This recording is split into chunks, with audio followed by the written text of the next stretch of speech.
أشهد أن لا إله إلا الله.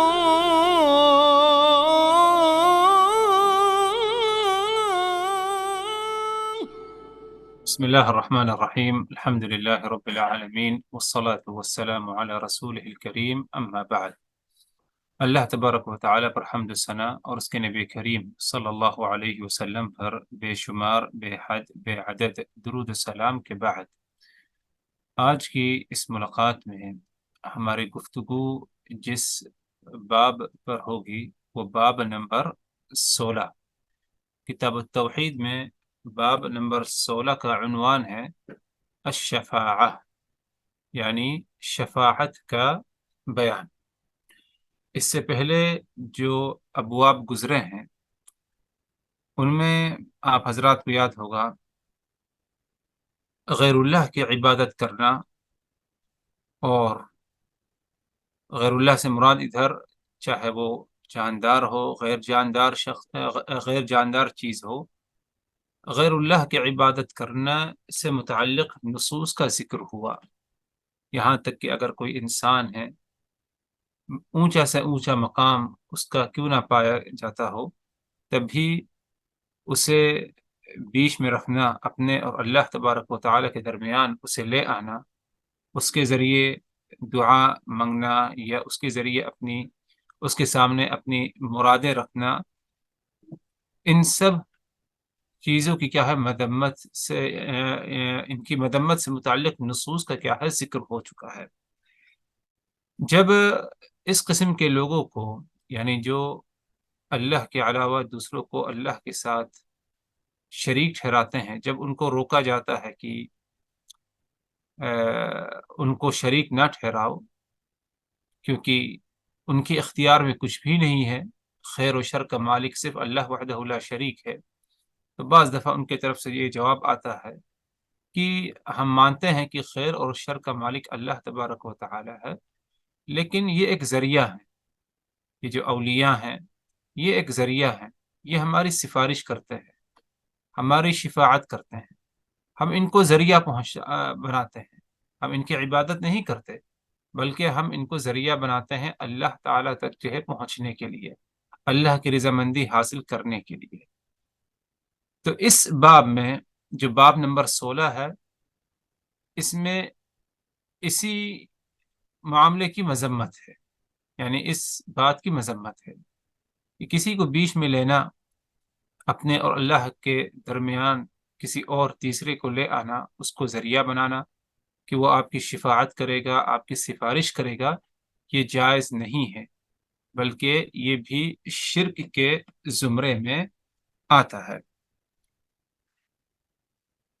شفاعت کا جو معاملہ ہے، یہ مسئلہ بہت ہی اہم مسئلہ ہے، اور بہت ہی اہم مسئلہ اس لیے کیونکہ اس میں بہت زیادہ اگر دیکھا جائے تو گمراہی پائی گئی پچھلے زمانوں میں، اور آج بھی کیا ہے اس معاملے میں کیا ہے گمراہی پائی جاتی ہے۔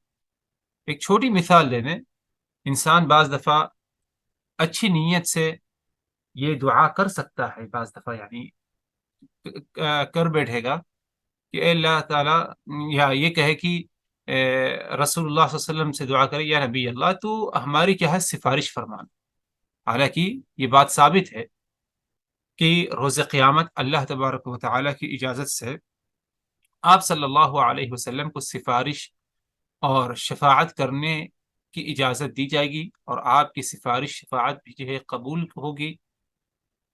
لیکن اس کے باوجود اگر انسان یہ کہے کہ اے اللہ کے رسول تو ہماری کیا ہے سفارش فرمانا، ہم تمہاری سفارش کے محتاج ہیں، تو اس طرح کہنا اگر دیکھا جائے تو یہ درست نہیں ہوگا، کیونکہ جیسے کہ بات آگے آ رہی ہے کہ شفاعت کا مالک کون ہے؟ اللہ تبارک و تعالی ہے۔ اگر تمہیں یہ خواہش ہے کہ تم اپنی یہ اس بات کو بیان کرو کہ تم اللہ کے رسول کی شفاعت چاہتے ہو، تو اس کے لیے بھی تم اللہ تبارک و تعالی سے دعا کرو کہ اے اللہ تعالیٰ تو مجھے روز قیامت ان لوگوں میں سے بنانا، یا یہ چیز مجھے نصیب فرمانا کہ تیرا نبی آخری محمد رسول اللہ صلی اللہ علیہ وسلم میرے حق میں کیا ہے سفارش فرما۔ تو ادھر بھی کیا ہے، ڈائریکٹ اللہ تبارک و تعالی سے سوال کرنا ہے سفارش کے لیے، کیونکہ اللہ ہی کی ذات کیا ہے، سفارش کی یا شفاعت کی کیا ہے، مالک ہے۔ اس باب الشفاعہ میں اگر دیکھا جائے تو پہلی آیت کریمہ یا اس آیت سے قبل یہ بتا دیا جائے کہ شفاعت کی قسمیں اگر دیکھا جائے سفارش کی، تو دو قسمیں پائی جاتی ہیں۔ ایک پائی جاتی ہیں دنیاوی، دوسری پائی جاتی ہیں اخروی۔ دنیاوی سے مراد جس کا تعلق دنیاوی معاملات سے ہو، ایسی سفارش، ایسی شفاعت جس کا تعلق دنیاوی امور، دنیاوی معاملات سے ہو۔ جیسے کہ اگر کسی کو کہیں جاب کا معاملہ ہے اور کوشش کر رہا ہے کسی جگہ، اور اسے معلوم پڑا کہ اگر آپ ہاں کہہ دیں تو آپ کی سفارش کام آ جائے گی، تو ایسی حالت میں اگر کوئی بندہ کسی بندے سے، کسی دوسرے سے جا کے شفاعت اور سفارش طلب کرتا ہے کہ میری سفارش کر دو فلاں جگہ، یا رشتہ کا معاملہ ہے، رشتے کا معاملہ ہے مثال کے طور پر، تو ایسی حالت میں کسی بندے سے سفارش طلب کرنا، شفاعت طلب کرنا، اس میں کوئی مذاکرہ، کوئی حرج نہیں، اور یہ جائز عمل ہوگا۔ ہاں بعض دفعہ دنیاوی امور کو لے کر سفارش کیا ہے، حرام بھی ہوتی ہے۔ جیسے کہ اگر کوئی کسی حرام کام کے بارے میں کیا ہے، سفارش کرے، حرام معاملے کے بارے میں کیا ہے، شفاعت کرے، تو یہ کیا ہے، حرام ہو جاتا ہے۔ ایسے معاملات کے لیے سفارش طلب کرنا اور سفارش کرنا، یہ دونوں کیا ہے، حرمت کی کیا ہے، زمرے میں آتا ہے۔ رہی بات آخرت کی اخروی شفاعت یا سفارش، تو اخروی شفاعت اور سفارش بھی کیا ہے، دو قسم کی ہے۔ ایک ہے مقبول شفاعت اور دوسری ہے غیر مقبول شفاعت، جسے عربی میں کہا جاتا ہے، عربی کے اصطلاح میں مثبتہ اور منفیہ، یعنی ایک شفاعت جو کہ مقبول ہے، اور یہ وہ شفاعت ہے، صرف اس کی ایک ہی قسم ہے جو اللہ تبارک و تعالی سے کیا ہے، طلب کی جائے، اللہ تبارک و تعالی سے اس کا سوال کیا جائے کہ اللہ تعالیٰ جو ہے ہم تم سے کیا ہے، نبی کی شفاعت کا سوال کرتے ہیں، اس طرح کر کے سوال کریں، تو یہ مقبول شفاعت ہے، اس طرح کرنا جائز ہے اور اچھی بات ہے۔ رہی بات جو کہ غیر مقبول شفاعت ہے اخروی معاملات میں، آخرت معاملات میں، تو وہ اللہ کی ذات کے علاوہ کو چھوڑ کر کسی بھی شخص، کسی بھی چیز سے اگر وہ شفاعت یا سفارش طلب کرے تو وہ حرمت کی کیا ہے، زمرے میں آ جائے گا۔ رہی بات جو مقبول شفاعت ہے، یعنی اخروی شفاعت اور سفارش میں جو مقبول ہے، جسے قبول کیا جاتا ہے، وہ اسی وقت انسان کو حاصل ہوگی جب دو شرطیں پائی جائیں۔ اس کے لیے دو چیزیں کیا ہے، پائی جانا کیا ہے، ضروری ہے۔ نمبر ایک، اللہ تبارک و تعالی کی اجازت، اللہ تبارک و تعالی کی اجازت ہو۔ نبی پاک صلی اللہ علیہ وسلم سفارش فرمائیں گے، لیکن وہ اپنے طرف سے سفارش نہیں فرمائیں گے، بلکہ اللہ تبارک و تعالی ان کو اجازت دے گا۔ جب تک اللہ تبارک و تعالی کی طرف سے اجازت نہیں ہوگی، آپ صلی اللہ علیہ وسلم سفارش یا شفاعت کیا نہیں فرمائیں۔ تو یہ پہلی شرط ہے، جو مقبول شفاعت اس کے لیے پہلی شرط یہ ہے کہ اللہ تبارک و تعالی کی طرف سے اجازت ہو۔ دوسری شرط یہ ہے کہ اللہ تبارک و تعالی اپنے اس بندے سے راضی ہو۔ اللہ جس سے راضی ہو اسی کے حق میں اللہ تبارک و تعالی سفارش کرنے کی اجازت دے گا۔ اور یہ دونوں شرطوں سے متعلق کیا ہے، قرآنی آیتیں ہیں، جیسے کہ جو ہے آگے بات آنے والی۔ نبی پاک صلی اللہ علیہ وسلم کو اللہ تبارک و تعالی بعض شفاعتوں سے نوازے گا، جیسے کہ پہلی شفاعت ہے شفاعت عظمیٰ، سب سے بڑی شفاعت، اور یہ بڑی شفاعت قیامت والے دن یہ اس وقت ہوگی نبی پاک صلی اللہ علیہ وسلم کی طرف سے، جب لوگوں کو میدان محشر میں اکٹھا کیا جائے گا، جمع کیا جائے گا حساب و کتاب کے لیے، اور لوگ انتظار میں ہوں گے۔ بہت ہی مشکل مرحلہ، لوگوں کے اندر گھبراہٹ، خوف اور انجام کی فکر ہوگی، انتظار کرتے رہیں گے لیکن کوئی فیصلہ نہیں ہوگا۔ تو لوگ آئیں گے، انبیاء کرام کو ڈھونڈیں گے، فلاں نبی کے پاس جائیں گے کہ آپ شفاعت کرتے، سفارش کرتے اللہ تعالیٰ سے کہ ہمارے حق میں کوئی فیصلہ فرما دے. نبی کہے گا کہ مجھے اس کی صلاحیت نہیں، مجھے اس کی اجازت نہیں، یہ میرے اختیار میں نہیں. دوسرے نبی کے پاس جائیں گے وہ بھی یہی جواب دے گا، تیسرے نبی کے پاس جائیں گے وہ بھی یہی جواب دے گا، مختلف انبیاء کے پاس جائیں گے، یہاں تک کہ آخری نبی محمد رسول اللہ صلی اللہ علیہ وسلم کے پاس کیا ہے لوگ پہنچیں گے اور ان سے کہیں گے کہ آپ ہمارے حق میں کیا ہے شفاعت فرما دیں، یہ سفارش کر دیں اللہ تبارک و تعالیٰ کے ہاں کہ اللہ ہمارا حساب و کتاب کرے اور ہمارا کیا ہے ہمارے حق میں کیا ہے فیصلہ فرما دے. تو ادھر اللہ تبارک و تعالیٰ کی اجازت سے رسول اللہ صلی اللہ علیہ وسلم لوگوں کے حق میں کیا ہے شفاعت فرمائیں گے. اب اس کے بعد کیا ہے حساب و کتاب کا اور لوگوں کے حق میں کیا ہے فیصلہ کیا ہوگا اللہ تبارک و تعالیٰ کیا ہے کرے گا. تو یہ ایک سورس جس کو عام زمانے میں کہہ سکتے ہیں سورس یا شفاعت اور سفارش جو نبی پاک صلی اللہ علیہ وسلم کی طرف سے لوگوں کو حاصل ہوگی، لیکن یہ بھی اللہ تبارک و تعالیٰ کے حکم، اللہ تبارک و تعالیٰ ہی کی کیا ہے اجازت سے. دوسری قسم ہے کہ اللہ کے رسول صلی اللہ علیہ وسلم اہل جنت کے حق میں شفاعت کریں. جنتیوں کے حق میں فیصلہ ہو جائے گا کہ تم سب جنت میں جاؤ گے، لیکن جنت میں داخل نہیں ہو پائیں گے. تو سب سے پہلے رسول اللہ صلی اللہ علیہ وسلم جنت میں داخل ہوں گے اور آپ صلی اللہ علیہ وسلم کی سفارش اور شفاعت سے جنتیوں کو موقع ملے گا جنت میں کیا ہے داخل ہونے کا سلسلہ شروع ہوگا. یہ بھی ایک سفارش ہے، یہ رسول اللہ صلی اللہ علیہ وسلم سے متعلق خاص ہے، یعنی جس کا ثبوت ملتا ہے نصوص میں. اور اسی طرح آپ صلی اللہ علیہ وسلم اپنے چچا ابو طالب کے حق میں بھی شفاعت کریں گے، لیکن اللہ تبارک و تعالی اس شفاعت کو بلکہ دنیا ہی میں آپ نے کی سفارش، لیکن اللہ تبارک و تعالی نے اس اصل سفارش کو قبول نہیں فرمایا، بلکہ ان کے عذاب میں کیا ہے اللہ تبارک و تعالی نے اس سفارش کی بنا پر کیا ہے تخفیف کر دی، یعنی عذاب جو ہے کم کر دیا ہے. جہنم ہی میں، جہنم سے نکالے نہیں جائیں گے، لیکن ان کے عذاب میں جو سختی تھی اس میں اللہ تبارک و تعالی نے کیا ہے تخفیف ڈال دی. اور اسی طرح یعنی اہل ایمان بھی بعض لوگوں کے حق میں سفارش شفاعت کریں گے، لیکن جتنی سفارشیں ہیں شفاعتیں ہیں وہ سب اللہ ہی تبارک و تعالی کے حکم، اللہ ہی تبارک و تعالی کی کیا ہے اجازت سے ہوگی. امام صاحب یعنی مجدد امام شیخ الاسلام مجدد محمد ابن عبد الوہاب نے باب الشفاعہ، اس باب میں سب سے پہلا جو نص ہے وہ قرآن کی آیت ہے، اللہ تبارک و تعالی کا فرمان وَأَنذِرْ بِهِ الَّذِينَ يَخَافُونَ أَنْ يُحْشَرُوا إِلَى رَبِّهِمْ لَيْسَ لَهُم مِّن دُونِهِ وَلِيٌّ وَلَا شَفِيعٌ.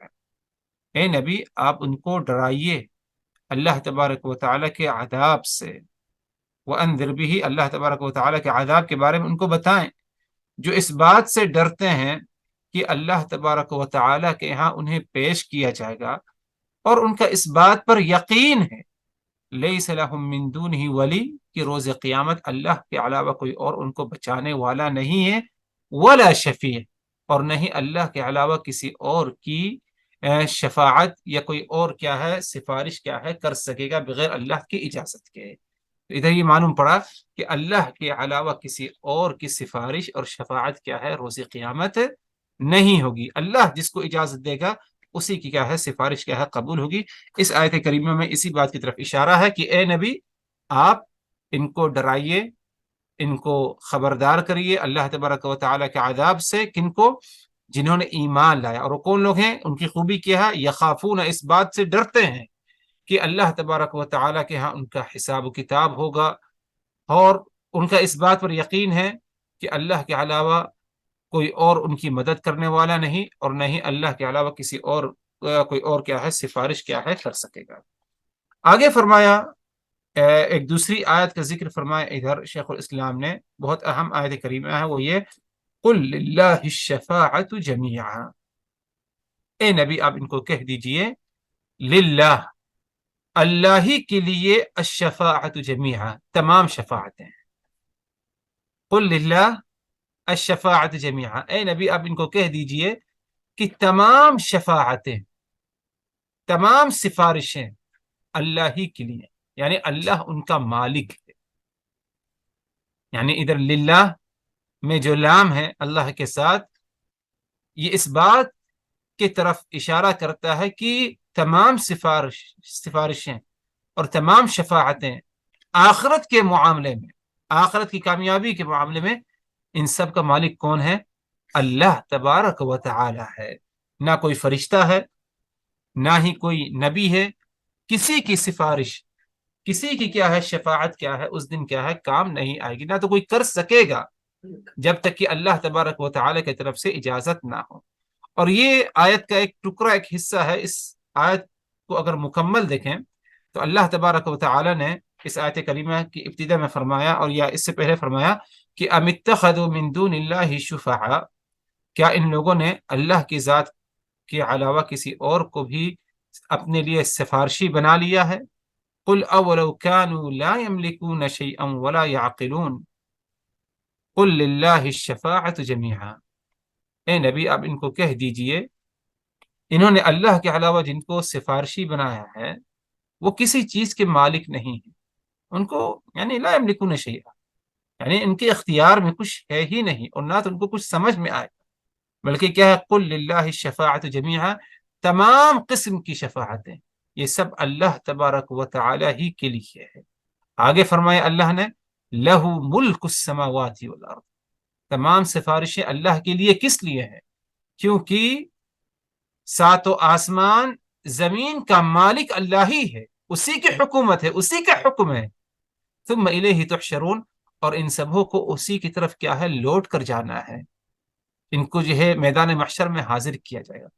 اگر ساتوں آسمان زمین میں جتنے معاملات ہیں یہ سب اللہ ہی کے لیے ہیں، اللہ ہی کی حکومت ہے، اللہ ہی کی بادشاہت ہے، تو ظاہر سی بات ہے کہ روز قیامت سفارش، شفاعت، اس کا بھی مالک کون ہوگا؟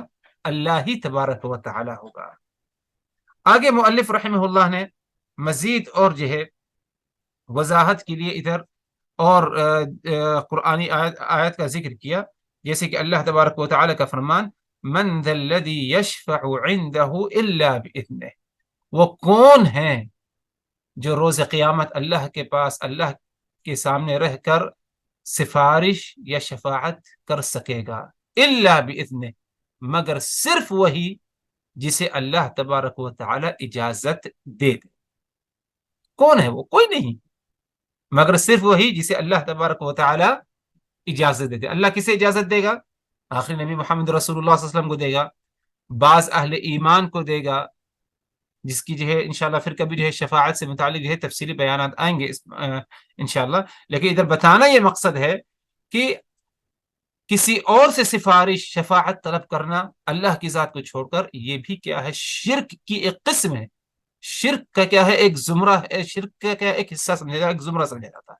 تو اللہ نے فرمایا ادھر کہ من ذا الذی یشفع عنده الا باذنہ، وہ کون ہے جو روز قیامت اللہ کے سامنے سفارش یا شفاعت کر سکے گا، مگر صرف وہی باذنہ، جس سے کیا ہے اللہ تبارک و تعالی اجازت دے دے۔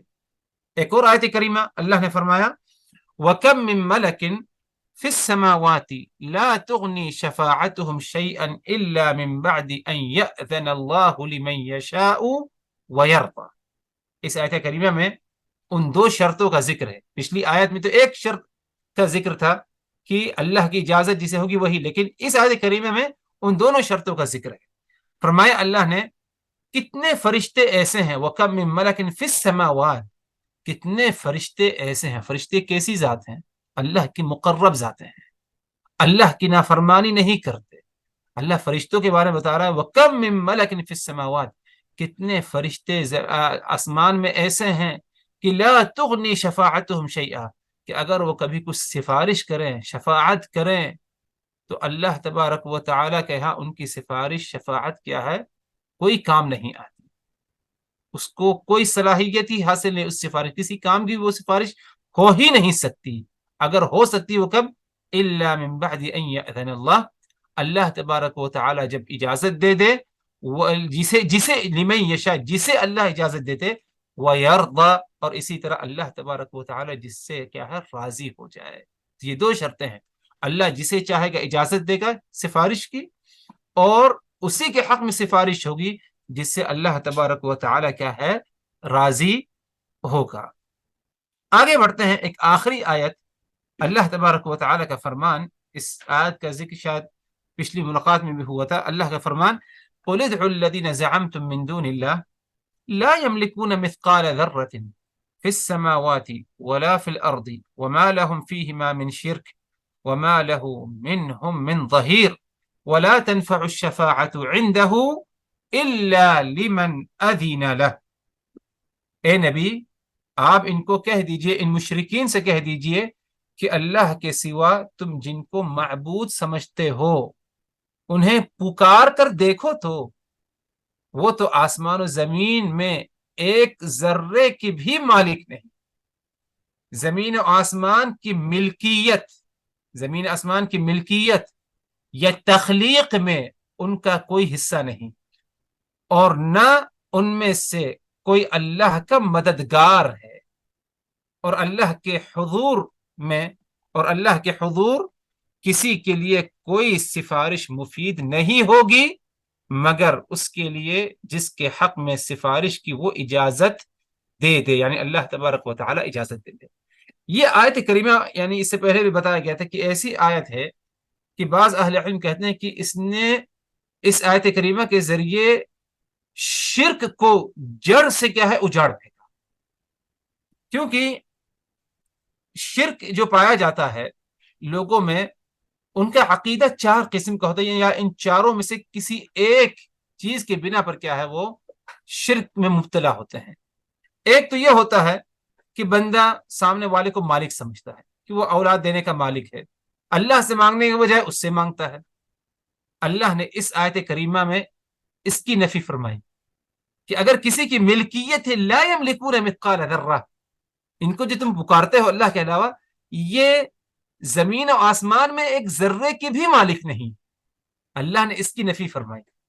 دوسری چیز، لوگ اس لیے سمجھتے ہیں کہ وہ پارٹنر ہے، شریک ہے، یعنی جیسے کہ عیسائی ہیں، نصارہ ہیں، انہوں نے اللہ پر ایمان ہے، ان کو اللہ کے وجود پر ایمان ہے ان کو، لیکن اللہ کے ساتھ دوسروں کو انہوں نے کیا ہے پارٹنر بنا دیا، شریک بنا دیا.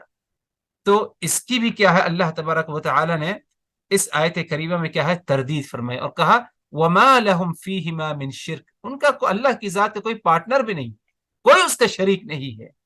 ایک تیسری وجہ یہ ہوتی ہے مددگار. انسان سمجھتا ہے کہ شاید یہ مددگار ہے اللہ کے ساتھ، اللہ کی ذات کے ساتھ، جیسے کہ بعض لوگوں کا عقیدہ رہتا ہے مددگار. اللہ نے اس کی بھی کیا ہے تردید فرمائی کہ اللہ کے علاوہ تم جن کو پکارتے ہو ما لہ منہم من ظہیر، یہ اللہ کی مدد کرنے کے بھی قابل نہیں ہے، ان کے اندر یہ صلاحیت بھی نہیں ہے.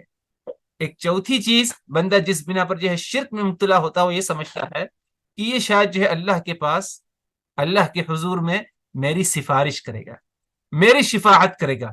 تو اللہ تبارک و تعالی نے اس کی بھی کیا ہے اس آیت کریمہ میں تردید فرمائی وَلَا تَنْفَعُ الشَّفَاعَةُ عِنْدَهُ إِلَّا لِمَنْ أَذِنَ لَهُ، اور اللہ کے پاس کسی کی سفارش قبول نہیں مگر صرف وہی جس کو اللہ تبارک و تعالی کیا ہے اجازت دیتے ہیں. تو غور کریے کہ اس آیت کریمہ نے جو ہے کس طرح جو ہے شرک کو کیا ہے جڑ سے کیا ہے اکھاڑ پھینکا، اور ہر ناحیے سے جو ہے شرک کو ختم کیا ہے. اس کی تردید اللہ تبارک و تعالی نے فرمائی ہے. تو اس آیت کریمہ سے بھی ہمیں یہی سبق ملتا ہے کہ اللہ کے علاوہ کسی اور سے کیا ہے شفاعت، سفارش طلب نہ کی جائے. ہمیں نبی کی سفارش طلب کرنی ہے لیکن نبی سے نہیں بلکہ اللہ تبارک و تعالی سے، اس کے لیے ہمیں کیا ہے دعا کرنا ہے. ان نصوص کے اور ان آیات کریمہ کے ذکر کے بعد شیخ الاسلام مجدد ابن عبد الوہاب نے چند باتوں کا ذکر کیا اور کہتے ہیں قال ابو العباس، ابو العباس نے فرمایا. ابو العباس سے مراد ادھر شیخ الاسلام ابن تیمیہ رحمہ اللہ ہے. ابو العباس یہ ان کی کنیت تھی. تو فرماتے ہیں شیخ محمد ابن عبد الوہاب قال ابو العباس کہ شیخ الاسلام محمد ابن تیمیہ نے فرمایا نفى الله عما سواه كل ما يتعلق به المشركون فنفى أن يكون لغيره ملك أو قسط منه أو يكون عونا لله ولم يبق إلا الشفاعة فبين أنها لا تنفع إلا لمن أذن له الرب كما قال ولا يشفعون إلا لمن ارتضى. شیخ الاسلام ابن تیمیہ کا یہ جو قول نقل کیا گیا، اس میں وضاحت اسی بات کی ہے جس آیت کریمہ کی وضاحت کی گئی بھی کچھ دیر قبل، کہ اگر کبھی کوئی کسی کہیں پر شرک میں مبتلا ہو جاتا ہے تو وہ چار وجوہات یا چار میں سے کوئی ایک ہوتی ہیں. یا تو یہ سمجھتا ہے کہ وہ مالک ہے، یا تو سمجھتا ہے کہ وہ پارٹنر ہے، یا تو سمجھتا ہے کہ وہ مددگار ہے، اور یا تو وہ سمجھتا ہے کیا ہے، سفارش کا کیا ہے، قابل ہے، شفاعت کرے گا. تو اسی بات کی طرف کیا ہے، اسی کی وضاحت کیا ہے اس آیت کریمہ کی جو ہے ادھر جو ہے شیخ الاسلام ابن تیمیہ نے کیا. آگے فرمایا کہ فَهَذِهِ الشَّفَاعَةُ الَّتِي يَظُنُّهَا الْمُشْرِكُونَ هِيَ مُنْتَفِيَةٌ يَوْمَ الْقِيَامَةِ، یہ شفاعت، یہ سفارش جس کے بارے میں مشرکین ایمان رکھتے ہیں، یہ یوم قیامہ یعنی قیامت والدین کیا ہے، نہیں پائی جائے گی. یہ شفاعت مردود ہوگی. اور مشرکین کیا سفارش کی کیا شفاعت تھی ان کے ہاں، کہ بت اور جو اصنام تھے، مورتی تھی، اس کی جو پوجا کرتے، عبادت کرتے، جب ان سے پوچھتے یہ کیا کام آئیں گی، تو کہتے کہ یہ ہمارے حق میں کیا ہے، سفارش کریں گی، شفاعت کریں گی. اللہ نے فرمایا قرآن مجید میں وَيَعْبُدُونَ مِن دُونِ اللَّهِ مَا لَا يَضُرُّهُمْ وَلَا يَنفَعُهُمْ، یہ اللہ کے علاوہ جن کی عبادت کرتے ہیں، جن کی پوجا کرتے ہیں، یہ نہ ان کو نقصان پہنچا سکتے ہیں، نہ فائدہ پہنچا سکتے ہیں. وَيَقُولُونَ هَؤُلَاءِ شُفَعَاؤُنَا عِندَ اللَّهِ، اور یہ کہتے ہیں کہ یہ اللہ کے حضور میں، اللہ کے پاس روز قیامت ہمارے حق میں کیا ہے، سفارش کریں گے، شفاعت کریں گے. یہ ان کا عقیدہ تھا مشرکین کا. تو شیخ الاسلام ابن تیمیہ کہتے ہیں کہ اس قسم کی شفاعت، اس کی کیا ہے، تردید ہوئی. قرآن نے اسے کیا ہے، ٹھکرایا. اور خود نبی پاک صلی اللہ علیہ وسلم کے بارے میں بھی آتا ہے، جیسے کہ ادھر منقول ہے اور صحیح احادیث میں ہے، کہ روز قیامت رسول اللہ صلی اللہ علیہ وسلم اللہ تبارک و تعالی کے پاس آ جائیں گے، سجدے میں گر جائیں گے، اللہ تبارک و تعالی سے دعا کریں گے. اللہ تبارک و تعالی فرمائے گا ارفع رأسک، اے محمد اپنے سر کو اٹھاؤ، وقل یسمع، تم کہو، سفارش کرنا ہے، کیا کرنا ہے، تم کہو، کچھ تو کہو، تمہاری بات سنی جائے گی. وسل تعطا، تم سوال کرو، تمہیں کیا چاہیے، تمہیں دیا جائے گا. وشفع تشفع، تم سفارش کرو، شفاعت کرو، تمہاری سفارش اور شفاعت کیا ہے، تمہاری قبول کی جائے گی. یہ نبی کا معاملہ ہے کہ اللہ تبارک و تعالی کے سامنے سر یعنی جو ہے سجدے میں گر جائیں گے، اللہ سے سوال کریں گے، تو اللہ تبارک و تعالی ان کو حکم دے گی کہ اب اٹھ جاؤ، اب سفارش کرو، تمہاری شفاعت کیا ہے اور سفارش کیا ہے، قبول کی جائے گی. اسی طرح آگے ایک حدیث میں نقل کرتے ہیں شیخ الاسلام محمد ابن عبد الوہاب، حدیث ہے، حدیث کے راوی صحیح حدیث ہے، حدیث کے راوی ہیں حضرت ابو ہریرہ رضی اللہ عنہ. انہوں نے ایک دن رسول اللہ صلی اللہ علیہ وسلم سے پوچھا من اسعد الناس بشفاعتک، یا رسول اللہ وہ بندہ کون ہے جو سب سے زیادہ آپ کی شفاعت کا مستحق ہوگا. یعنی نبی کی شفاعت، سفارش کا ہر ایک جو ہے خواہش مند ہے، ہر کلمہ گو، اور اس کے لیے بہت کچھ گمراہی کا راستہ بھی اپنایا جاتا ہے. لیکن اصل یعنی حقدار کون ہے اور کون سب سے زیادہ یعنی خوش نصیب ہوگا نبی کی سفارش، شفاعت کا، اس کے بارے میں حضرت ابو ہریرہ رضی اللہ عنہ نے سوال کیا. تو آپ صلی اللہ علیہ وسلم نے جواب میں کہا من قال لا الہ الا اللہ، جس نے اپنی زبان سے کہا کہ لا الہ الا اللہ. اللہ کے رسول نے اس پر اکتفا نہیں کیا، بلکہ مزید اس کی وضاحت کی کہ زبان سے لا الہ الا اللہ کہنا کس قسم کا کہنا ہے. فرمایا آپ صلی اللہ علیہ وسلم نے خالصا من قلبہ، اخلاص کے ساتھ کہا، دل میں اخلاص، زبان میں ہے کہ لا الہ الا اللہ، کہ کوئی عبادت کے لائق نہیں مگر صرف اللہ کی ذات، تو دل میں بھی اس کی یہی پایا جاتا ہے، عمل میں بھی اس کا یہی پایا جاتا ہے. یہ نہیں کہ زبان سے کلمہ کا اقرار کرتا ہے، اس کو وظیفہ بنا کر صبح شام پڑھتا ہے، لیکن جو ہے قبروں کی زیارت کرنا، یعنی غلط مقصد سے مزاروں کی زیارت کرنا، غیر اللہ سے مدد طلب کرنا، یہ چیز نہیں پائی جائے. بلکہ کیا ہے، خالص طور پر کیا ہے، وہ لا الہ الا اللہ کیا ہے، پڑھتا ہے اور اقرار کرتا ہے. یہ بندہ جس نے جتنا زیادہ خلوص نیت کے ساتھ لا الہ الا اللہ کا اقرار کیا، یہ سب سے زیادہ رسول اللہ صلی اللہ علیہ وسلم کی سفارش اور شفاعت کا کیا ہے حقدار ہوگا روز قیامت، جیسے کہ اللہ کے رسول صلی اللہ علیہ وسلم نے خود کیا ہے بتایا ہے۔ اور اسی طرح آگے شاید یہ بات ہمارے ذہن میں آئے کہ اگر اللہ ہی تبارک و تعالی کی اجازت لازمی ہے سفارش شفاعت کی، تو یعنی اس میں فائدہ کیا ہے، یعنی کیا حکمت کیا ہے اس میں؟ یہ بات شاید ذہن میں آ سکتی ہے کہ اس میں حکمت کیا ہے۔ ہمیں بتا دیا کہ ہاں محمد سفارش کریں گے، شفاعت کریں گے، تو یعنی اللہ کی اجازت کی اس میں ضرورت کیا ہے؟ اس کے جواب میں یہی کہا جا سکتا ہے کہ اللہ تبارک و تعالی اس کے ذریعے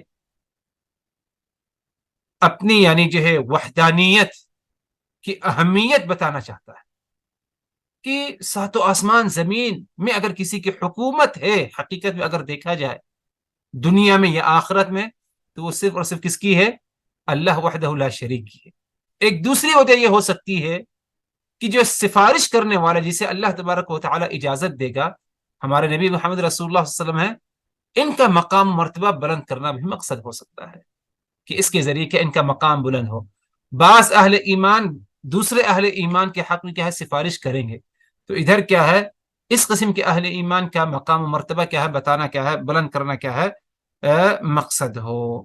تو المہم خلاصہ کلام یہ کہ شفاعت کی حقیقت ہے، سفارش کی حقیقت ہے، لیکن سفارش شفاعت صرف اور صرف اللہ ہی تبارک و تعالی سے اس کا سوال کیا جائے، کسی اور سے، نہ کسی نبی سے، نہ کسی بزرگ سے، نہ کسی عالم دین سے، کسی سے بھی سفارش یا شفاعت کا سوال نہ ہو، بلکہ صرف اللہ تبارک و تعالی سے سوال ہو۔